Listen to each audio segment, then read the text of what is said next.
ایک بزرگ نہر کے کنارے جا رہے تھے۔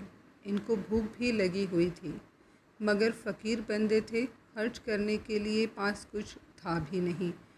نہر میں ایک سیب دیکھا جو بہتا ہوا جا رہا تھا۔ انہوں نے سیب لیا اور اس کو کھا لیا۔ بھوکے بندے کی تو سمجھ بھی کام نہیں کرتی۔ خیال گزرا کہ یہ سیب تو میرا نہیں تھا، یہ تو کسی اور کا تھا، میں نے بغیر اجازت کھا لیا۔ مجھے اس بندے سے یا تو معافی مانگنی ہے یا قیمت ادا کرنی ہے۔ چنانچہ جدھر سے پانی آ رہا تھا ادھر جانے لگے۔ آگے کچھ دور جانے کے بعد دیکھا کہ ایک باغ ہے جس میں سیب کے درخت ہیں۔ سمجھ گئے یہاں سے گرا ہوگا۔ باغ کے مالک سے ملے اور کہا کہ میں نے آپ کے درخت کا سیب کھا لیا ہے، لہٰذا یا تو معاف کر دیں یا قیمت لے لیں۔ اس نے کہا معاف تو میں نہیں کرتا، ہاں قیمت ادا کر دو۔ کہنے لگے جو بھی قیمت ہوگی مزدوری کر کے دے دوں گا۔ اس نے کہا میری ایک بیٹی ہے، گونگی ہے زبان سے، آنکھوں سے اندھی ہے، کانوں سے بہری ہے، پاؤں سے لولی لنگڑی ہے، لہٰذا اس کے ساتھ تم نکاح کرو اور ساری زندگی اس کی خدمت کرو، اس کو خوش رکھو، یہ قیمت دینی پڑے گی۔ فکر میں پڑ گئے، مگر دل نے کہا کہ دیکھو یہ مجاہدہ برداشت کرنا آسان ہے، قیامت کے دن اللہ رب العزت کے سامنے ملزم بن کر کھڑا ہونا یہ بڑا مشکل کام ہے۔ آخر کار تیار ہو گئے، نکاح ہو گیا۔ جب وہ اپنی بیوی کے پاس گئے تو حیران، چاند کا ٹکڑا، آنکھیں خوبصورت، بولنے والی، سننے والی، سمجھنے والی۔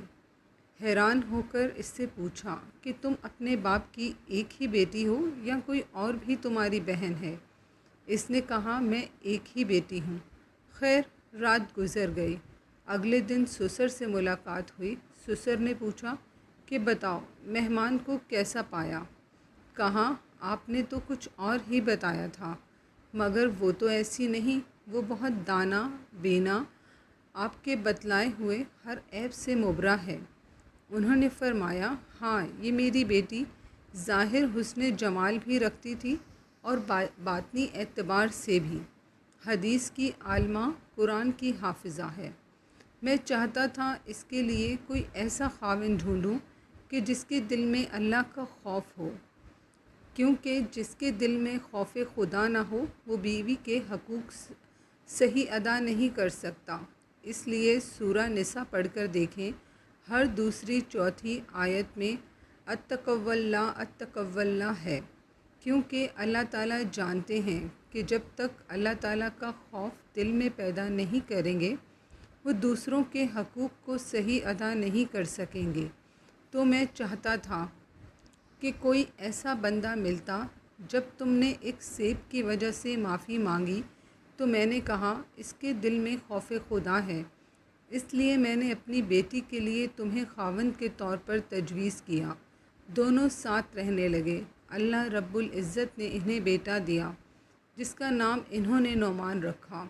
یہ نعمان بڑا ہو کر امام اعظم ابو حنیفہ ہوئے۔